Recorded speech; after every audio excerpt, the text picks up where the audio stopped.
Yes, well, as far as I'm concerned, yes, I can hear you. You can hear me? I can. Oh, use the microphone.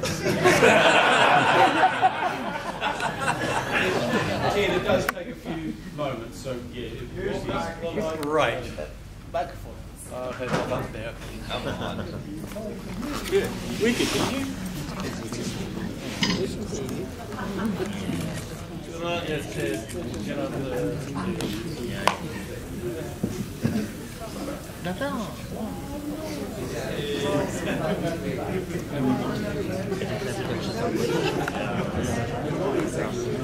Mr. President, honored guests, Mr. Vice.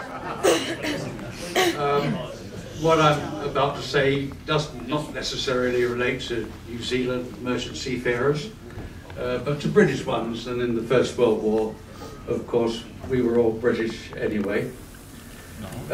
Last year was named the 70th anniversary of the Battle of the Atlantic, and this year marks the 100th anniversary of the start of a similar battle waged by German submarines and other warships against merchant ships, carrying essential supplies, food, equipment, fuel, arms and ammunition from the Americas to Great Britain and to the continent.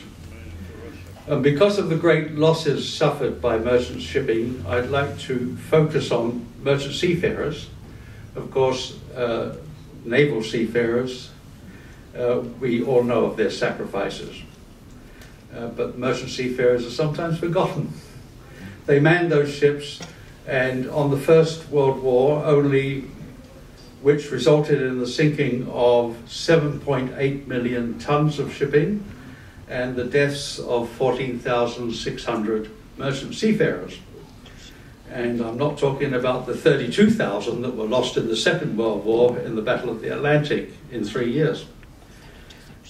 As each ship was sunk, the pay of its crew stopped, survivors or otherwise. And in the case of survivors, did not restart until they returned to their next ship, which of course was pretty good reason to go back to sea again. The Royal Mail ship Lusitania was one such loss, in which 1,200 passengers and crew died.